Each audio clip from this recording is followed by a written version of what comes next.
Boa noite a todos. Que todos sejam bem-vindos nessa casa de oração. Eu vou fazer uma leitura de harmonização. Nossa missão na Terra. Cada um de nós tem a Terra para aprender a amar.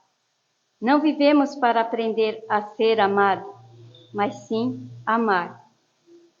Já imaginou se todos nós estivéssemos empenhados em cumprir essa missão que cada um tem ao renascer nesse planeta? Já pensou como viveria nossa família se dentro do lar estivéssemos preocupados com a felicidade do outro? E no trabalho, como seria maravilhoso se o patrão procurasse a alegria do empregado? Quanta bênção haveria se os trabalhadores de uma empresa cooperassem pelo sucesso do patrão? As nações viveriam em clima de paz verdadeira, se cada um colaborasse para o progresso da outra. Se tudo isso ocorresse, ninguém teria inimigos. Ninguém se sentiria só. Ninguém teria mágoa. Ninguém teria a consciência pesada por culpa. E por que tudo isso nos parece tão distante? Chico Xavier nos deu a resposta. A maioria de nós deseja ser amado, muito poucos amam de verdade. Eu não estou falando do vizinho, não estou me referindo a algum parente. Estou nem pensando em algum político ou criminoso. O dedo apontado para mim.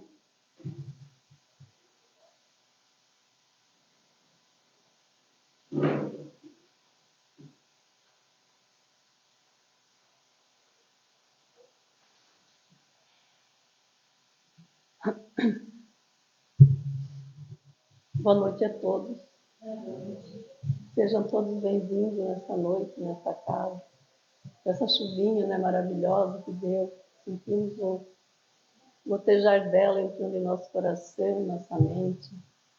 Então, convido os irmãos a ler nesse instante, serenar os seus corações, calmar a sua mente, relaxar o seu corpo. Então, nesse momento, vamos levar nosso pensamento a Deus, ao nosso Pai, ao nosso Mestre Jesus, aos bons espíritos que nos assistem nessa noite, a todos esses irmãos, Pai, que aqui estão, saíram de seus lares para chegar aqui nesta casa. Essa casa que é de todos nós. Ao entrar dentro dela, ela já foi preparada. Isso é um hospital muito bom, que ao sair daqui, cada um vai receber as bênçãos necessárias, a saúde do seu corpo, do seu espírito, e vão chegar bem mais animados, bem levinhos chegar em casa. Pai de bondade, te agradecemos por esse momento, por estarmos aqui, Senhor Jesus. Que a tua luz continue derramando sempre nesta casa, e todos esses irmãos que aqui passaram. Em nome de Deus, em nome de Jesus, em nome de toda a equipe espiritual desta noite que está nos auxiliando, mentor espiritual desta casa, ainda assim aberta a primeira parte do trabalho desta noite, que é a palestra do nosso irmão Fábio, que se dispôs a trazer, que veio de longe na sua viagem até Braço Norte, com todo o seu amor e seu carinho. Com a palavra, Fábio.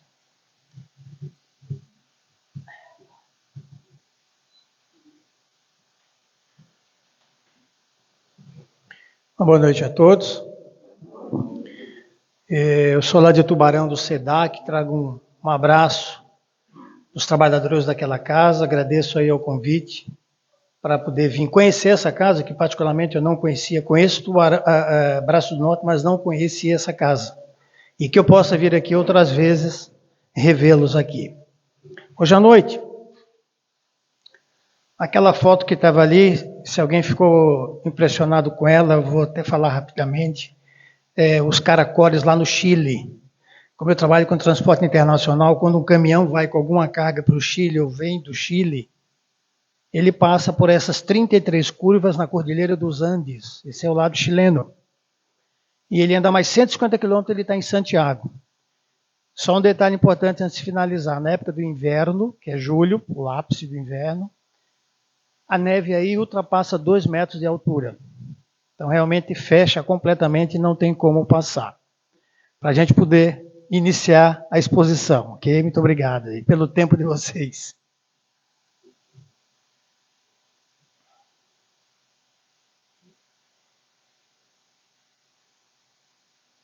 Pois bem, não julgueis para não serdes julgados. Aqui é o tema de hoje, o nosso Evangelho segundo o Espiritismo.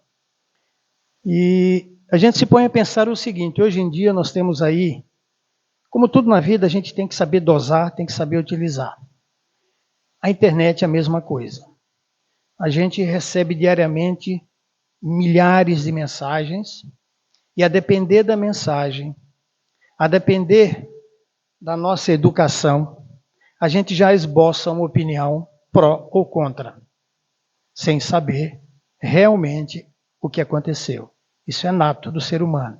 A gente já tira uma pedra e já fala mal, sem saber os meandros realmente daquela notícia. Então é importante a gente ter muito cuidado ao apontar o dedo para alguém, porque eu tenho certeza que a gente não gosta que ninguém aponte o dedo para nós pelas nossas falhas. E olha que nós temos muitas falhas para corrigir, não é? Então vamos lá. Então, esse tema de hoje vai falar justamente sobre essa importância da gente não estar julgando as pessoas antes da gente saber qual o verdadeiro problema. Até porque, atira a primeira pedra, como disse Jesus, quem nunca pecou, quem nunca errou, quem não tem nenhuma falha, quem não carrega nenhum problema consigo, atira a primeira pedra. Então a gente tem que ter essa reflexão do que realmente a gente precisa fazer, que é esse tema de hoje. Então, nós somos, claro, sempre benevolentes para com os nossos problemas. Somos totalmente, mas em contrapartida com o problema dos outros, com o que os outros façam, paciência zero. Nós não aceitamos e a gente realmente já vai querer prejulgá-lo, né? Vamos continuar aqui. Essa frase diz, por si só, não julgueis para não serdes julgados. Não condeneis para não serdes condenados.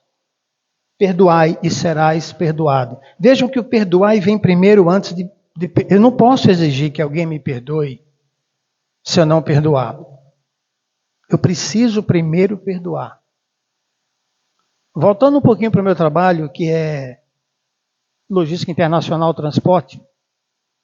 Quem trabalha aqui ou conhece um pouquinho de caminhão sabe, se você põe excesso de peso no caminhão e ele vai passar na balança, o que acontece? Ele leva a multa. Porque ele está carregando um peso extra. É a nossa vida. Quando a gente não perdoa as pessoas, quando a gente fica carregando esse fardo pesado na nossa cruz, cada um tem uma cruz, e a gente fica se arrastando com essa cruz, com aquele fardo pesado.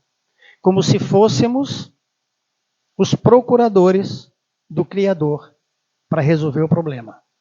Então já tem uma procuração de Deus, o Criador, e vou resolver o problema do meu jeito. Lei do engano. Não é assim que funciona. Antes fosse, mas não é assim que funciona. Essa historinha da Dona Maria, quem souber de alguma, conhecer uma Dona Maria ou com outro nome parecido, faça reflexão. Ela todo dia olhava para o quintal da vizinha e falava para os seus entes queridos em casa, olha lá, olha que roupa suja no varal da vizinha, que coisa feia, ela não tem vergonha de pendurar aquela roupa suja ali.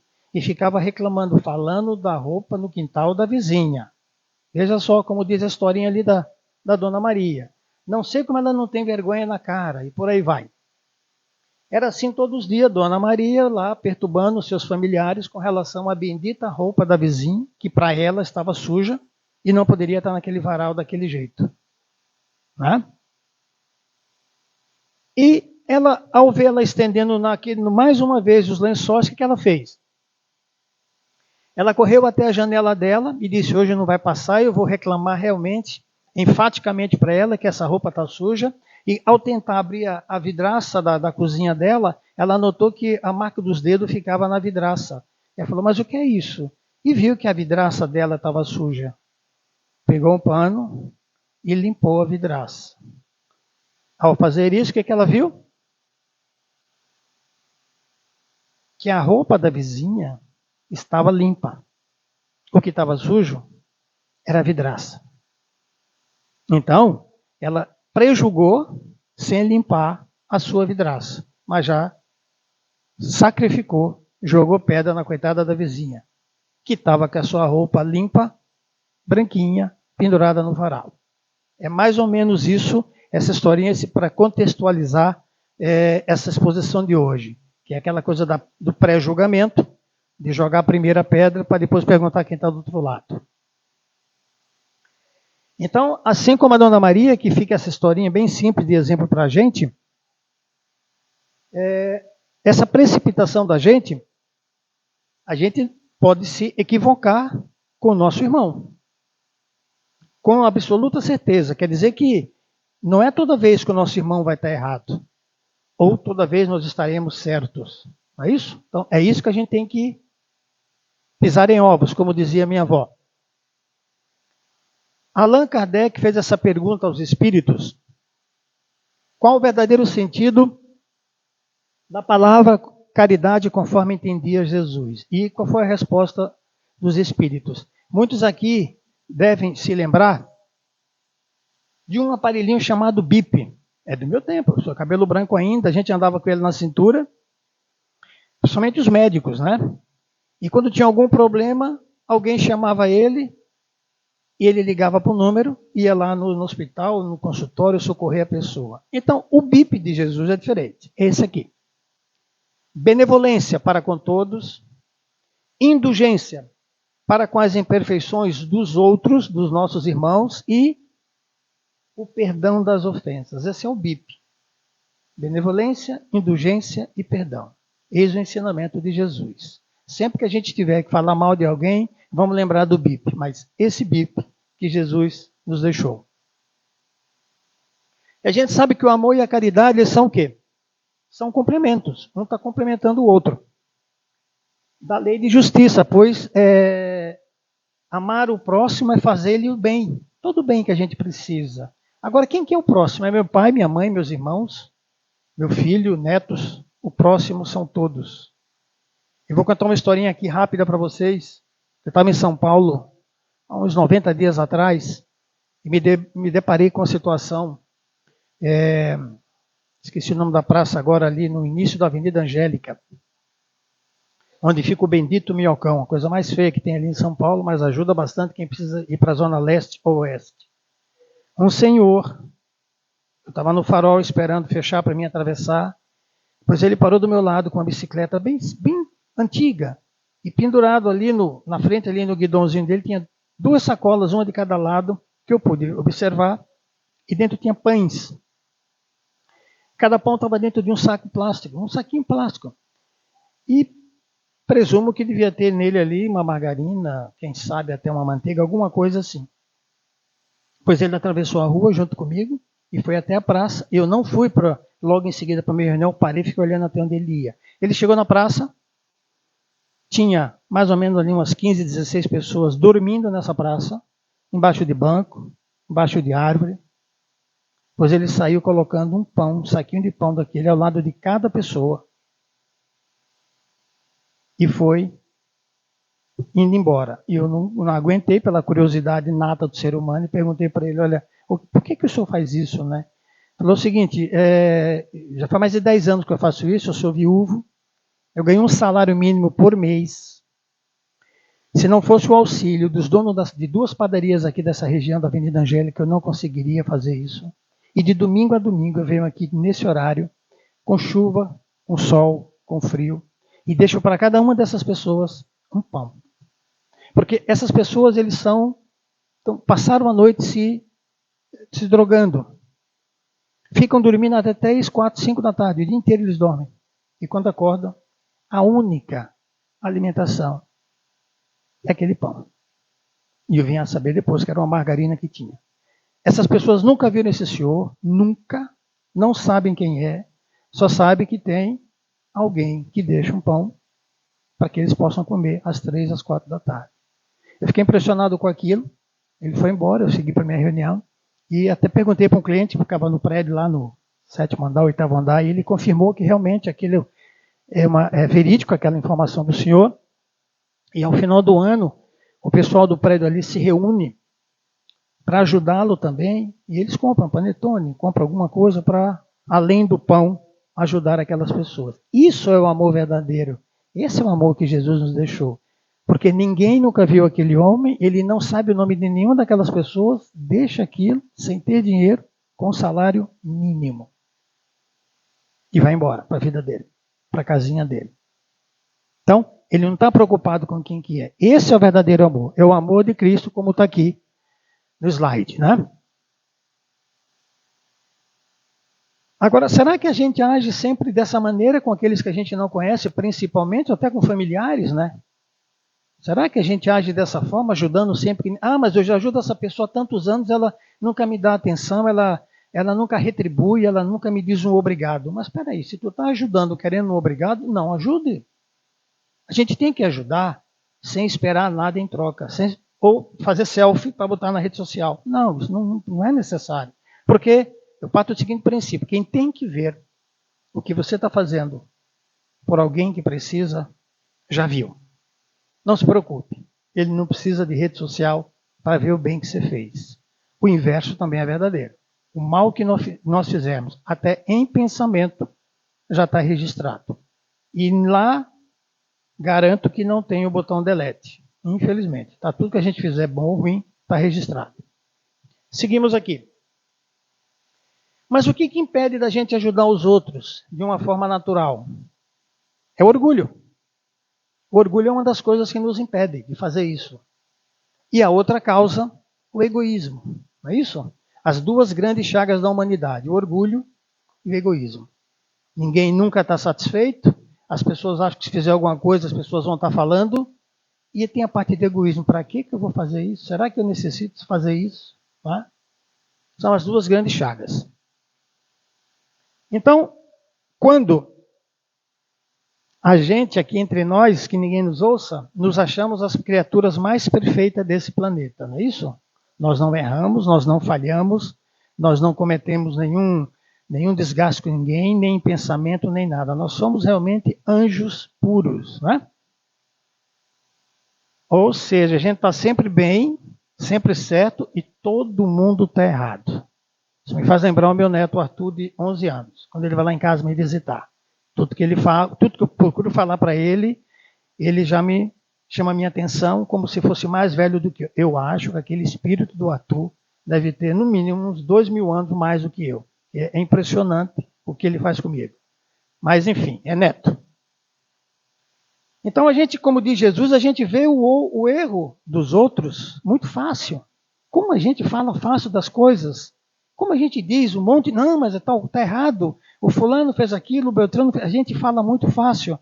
Agora, quando alguém se refere a algo que a gente às vezes acha que é uma coisa muito pequena, uma falha, a gente fica chateado. Não é isso? Hoje em dia, essa geração do mimimi que a gente brinca, que não suporta nada, que não aceita o não. E a coisa que eu mais escutei em toda a minha vida, de meus pais e meus avós, foi não. A minha geração teve muito mais não do que sim.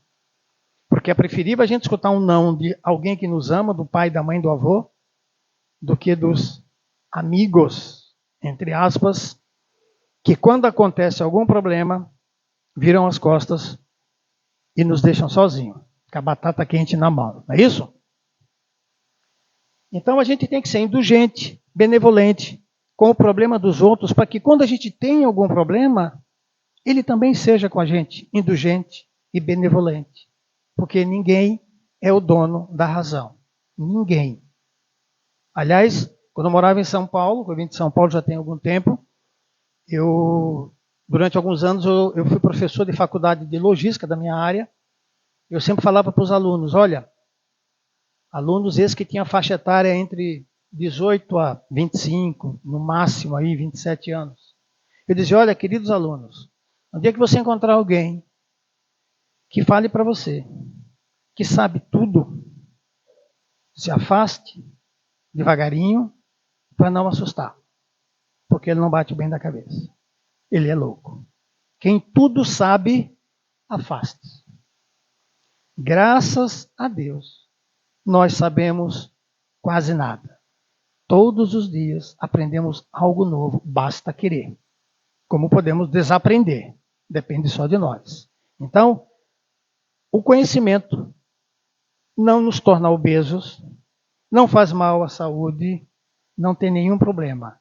E é uma das poucas coisas que, junto com a bondade, que junto às coisas boas que nós fizemos para os outros, volta para casa para a gente, para a vida espiritual, que é o nosso verdadeiro lar. Como disse o Divaldo, o que temos, nós deixamos. O que somos, nós levamos. O que nós temos hoje?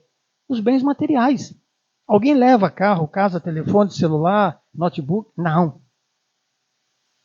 Agora, o que a gente fez de bom? O que a gente auxiliou? Isso é meu. Isso vai comigo, vai se perpetuar comigo. Não há como tirar da gente. A gente tem que, primeiro, para ajudar os outros, conhecer a si mesmo. E como é que eu faço para me conhecer a si mesmo? Dou uma dica rapidinho, espelho. Vá para o seu espelho. Vá para o espelho. Comece a conhecer você mesmo através do espelho. É o melhor remédio que tem. É o trabalho de autoanálise. Já ouviram falar na bendita reforma íntima? Gente, que coisa mais linda essas duas palavrinhas, reforma íntima. Faz. Me conta se tu consegue fazer. Eu ainda não consegui. O Haroldo Dutra deu um exemplo maravilhoso sobre a reforma íntima. Ao ser perguntado, ao ser questionado, ele diz, é muito simples, queridos irmãos. A reforma íntima, imagine você num avião a 10 mil metros de altitude, numa viagem de cruzeiro, e de repente o comandante da aeronave disse, senhores passageiros, o motor do lado direito parou de funcionar. Não se preocupem, porque ainda tem o motor do lado esquerdo que conseguirá nos levar até o aeroporto mais próximo. Não se preocupe, é difícil, né? A gente só tem um motor, imagina a situação. Dali a alguns minutos, o piloto volta, o comandante volta e diz, senhores passageiros, o outro motor também parou. Temos que arrumá-los. Ou seja, a reforma íntima é simples assim. A gente não pode parar, ficar zen, para melhorar todas as nossas falhas, imperfeições. Não. Eu tenho que me melhorar caminhando, andando, apanhando, sendo lapidado. É assim que funciona. Essa é a reforma íntima. Por isso que eu estou falando. Eu não consegui. Estou muito longe daquilo que eu gostaria de ser. Então, uma reforma íntima não é fácil. Por isso que eu digo, o espelho é um excelente remédio para a gente começar. Para a gente ver as nossas falhas, os nossos erros e as nossas imperfeições. Olha o que Chico nos deixou, essa frase que linda aí, ó. Eu acho que até no início aqui tinha essa frase aqui. Ele sabe o que deve ser, mas está muito longe. O Chico com uma frase dessa. Imagina nós, anos-luz, longe do Chico. Se o Chico falou isso aqui. Então, queridos irmãos, somos imortais enquanto espíritos, por isso a gente não pode esmorecer. Temos que ter paciência e tranquilidade. É um degrau por dia para melhorar. Não precisa melhorar de uma vez só, subir 5 degraus, porque senão a gente tem o risco de cair. Um degrauzinho por dia, doses homeopáticas, para que a gente possa melhorar. É isso que disse o Chico aqui, ó. Sei que o que devo ser e ainda não sou, mas rendo graças a Deus por estar trabalhando, embora lentamente, como falei agora há pouco, por dentro de mim próprio, para chegar um dia a ser o que devo ser. Trabalhando lentamente para chegar um dia a ser o que devo ser. Está longe. Não vamos ter pressa. Mas, quando a gente detectar os nossos erros, não vamos também nos entrar em polvorosa, em querer arrancar os cabelos. Meu Deus do céu, quanta coisa errada que eu fiz. E agora, para onde que eu vou? O que vai acontecer comigo? Eu não vou mais, entre aspas, não vou mais para o céu? O que vai acontecer comigo? Não. Não podemos nos considerar como se fosse o último da fila. Calma. Vamos ter calma. A nossa doutrina espírita, ainda bem, que é uma doutrina de equilíbrio. Ela procura justamente nos dar as informações para a gente se equilibrar. Não é para a gente ficar... Aliás, quando a gente vem no centro espírita, a grande maioria vem pela dor, não é isso? A grande maioria. Eu mesmo me recordo que quem aqui nunca passou a grande maioria da gente, né, pela Igreja Católica, né? Eu me lembro até hoje. A primeira comunhão, meu Deus do céu, lá quando eu nasci, 1840, eu acho. No dia da primeira comunhão, minha mãe disse, meu filho, olha que alegria, hoje é só com a primeira comunhão. Hoje você não pode jogar bola, não pode falar palavrão, não pode puxar o cabelo da sua irmã. Eu falei, mãe, então eu não vou não fazer esse negócio. Não posso fazer nada, eu vou ficar em casa. Não, filho, você não entendeu. Olha só, falar para uma criança de 10 anos, 9 anos, você não pode jogar bola hoje.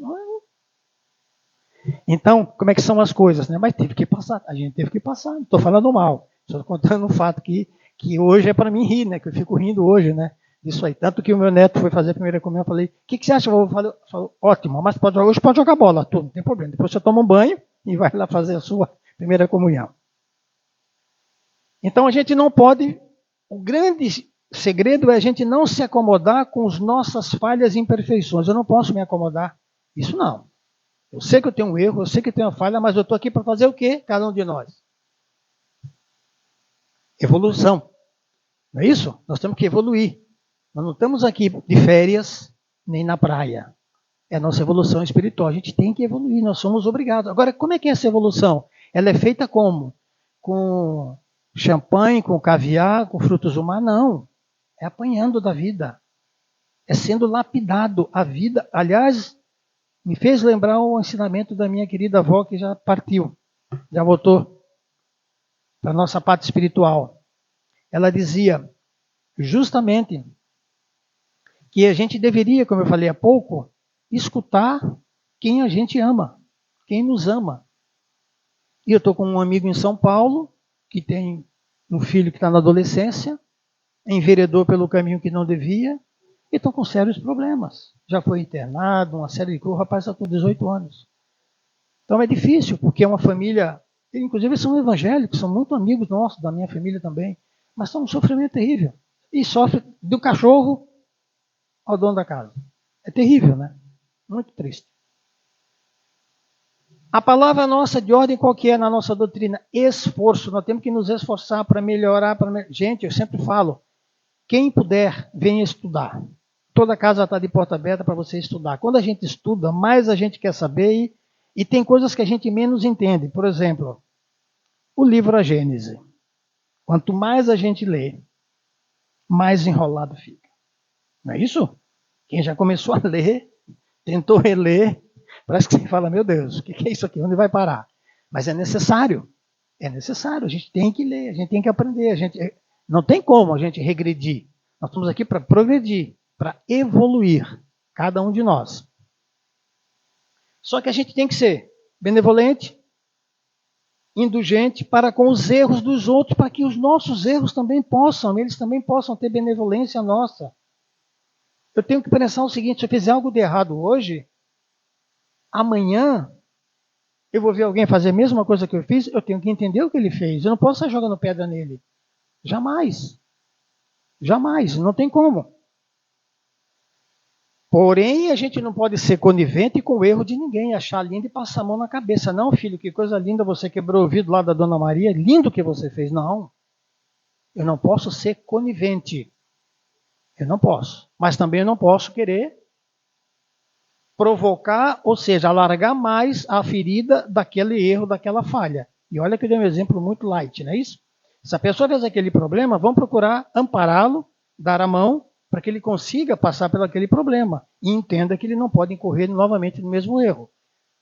Agora, o que eu não posso é estar do lado dele, sendo uma coisa que ele tenha feito errada. Isso eu não posso. Ser conivente com a falha, ser conivente com o erro.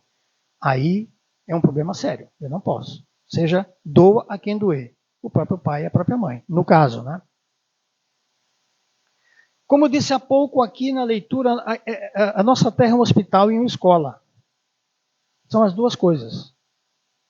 Quando a gente está aqui nessa casa espírita, a gente daqui a pouco vamos embora, todo mundo vai para a sua casa, não tem estudo, e apaga a luz. Não. O trabalho continua. E como continua o trabalho? N andares para cima, a gente trabalhando.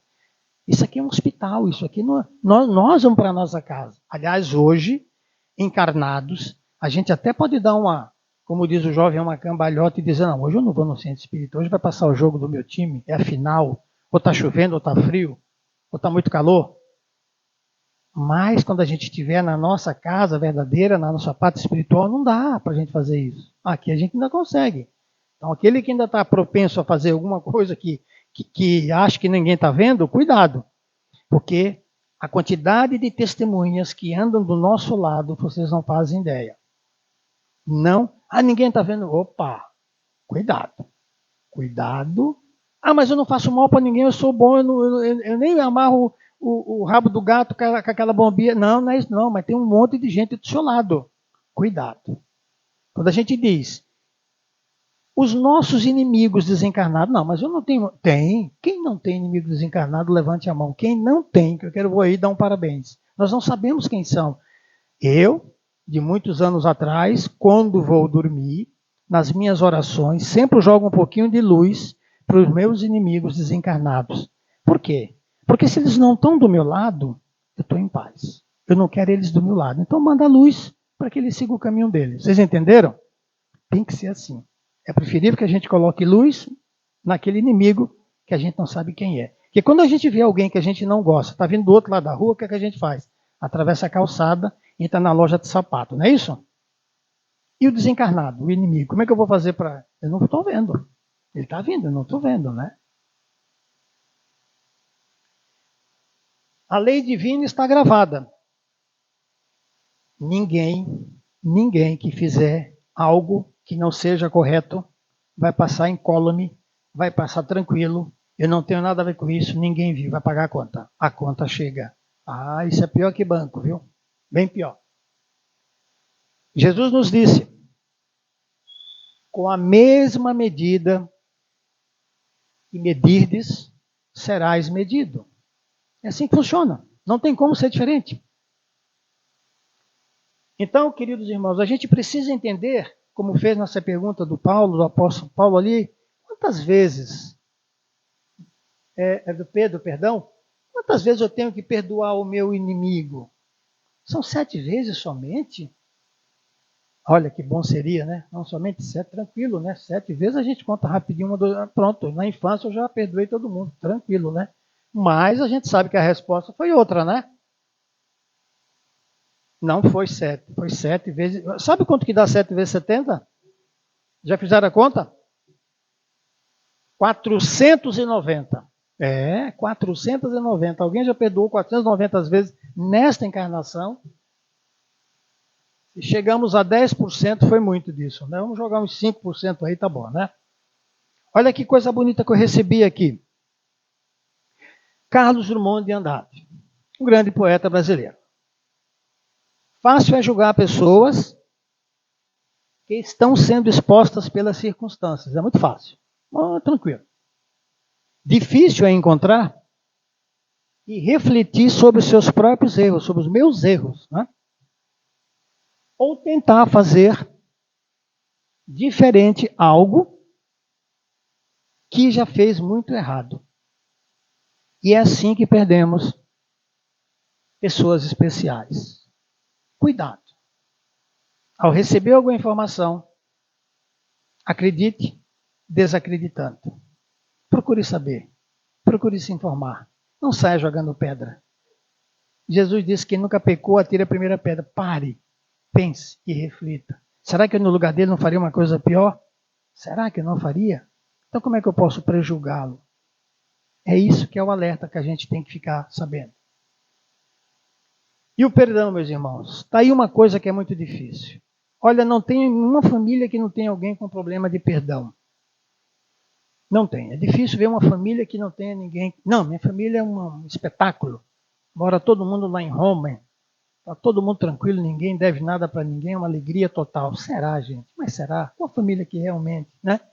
Não, eu jamais vou perdoar essa pessoa, porque ele me fez tal coisa. E a pessoa que fez aquilo para você não está nem sabendo do teu sofrimento, você carregando um peso tremendo na tua cruz, e ele de boa, sem saber que o problema está daquele tamanho, ele tem paz.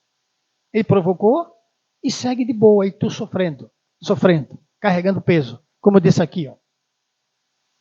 Para que isso, gente? É difícil o perdão, mas perdoar